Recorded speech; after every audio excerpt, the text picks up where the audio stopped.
Hello दोस्तों, आज की वीडियो में हम आपका देखने वाले हैं डीपी चार्जेस क्या होते हैं।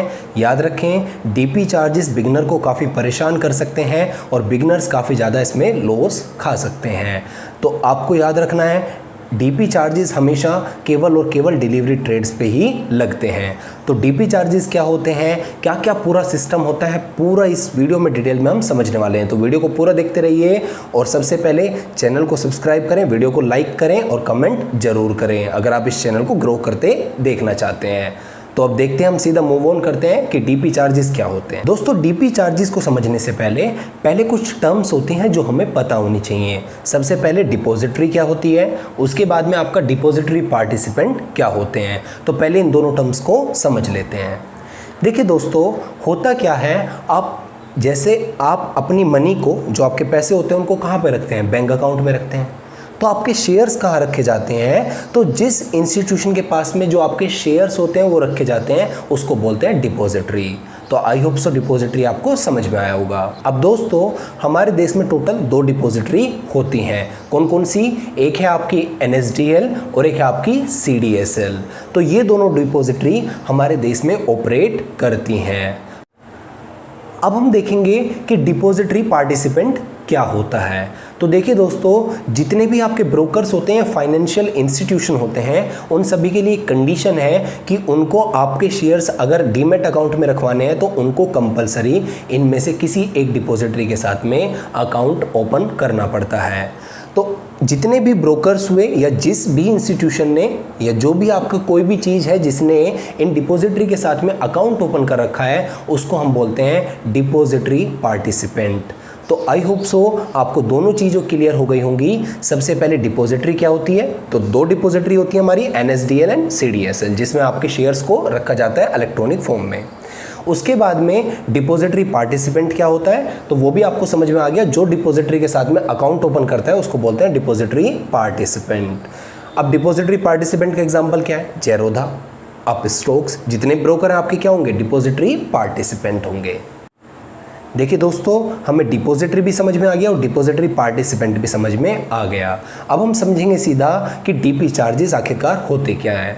तो सबसे पहले दोस्तों, डीपी चार्जेस की फुल फॉर्म होती है डिपॉजिटरी पार्टिसिपेंट चार्जेस। अब ये होते क्या है, उनको थोड़ा सा समझ लेते हैं एलेबोरेट करके। देखिए दोस्तों, डीपी चार्जेस में 2 चीज़ें होती हैं। सबसे पहले एक चार्ज लेता है आपका डिपॉजिटरी और दूसरा आपका चार्ज लेता है आपका ब्रोकर। तो 2 चार्ज आपके बन गए। एक कौन लेगा, आपको डिपॉजिटरी को चार्ज देना होगा और एक आपका ब्रोकर जो चार्ज लेगा। इन दोनों को मिला के हमने बोला है डीपी चार्जेस। तो अब देखेंगे किस केस में कितने डीपी चार्जेस होते हैं। इसको हम समझेंगे एक एग्जाम्पल से। मान लेते हैं आपने आज येस बैंक का शेयर खरीदा, 30 रुपीज़ का एक शेयर खरीदा।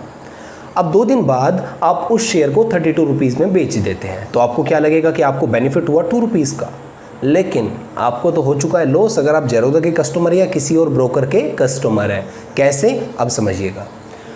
आपने जब शेयर लिया इस बैंक का तो वो आपके गया डीमैट अकाउंट में, और वो डीमैट अकाउंट आपका किसके साथ ओपन है, मान लेते हैं जेरोधा के अगर आप यूज़र है तो CDSL के साथ में ओपन है।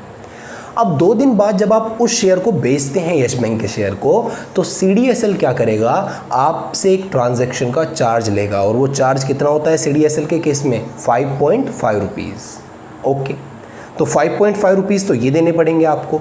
साथ में जो DP होता है डिपॉजिटरी पार्टिसिपेंट, अब कौन है वो, जेरोधा अलग से आपसे डेबिट का चार्ज करेगा। जेरोधा कितना चार्ज करेगा, जेरोधा चार्ज करेगा 8 रुपीज़। जेरोधा कितना चार्ज करता है, 8 रुपीज़। तो टोटल चार्जेस कितने देने पड़ेंगे आपको, 5.5 प्लस 8 रुपीज़। तो टोटल कितना हो गया हमारा, 13.5 रुपीज़। अभी भी पूरा नहीं हुआ।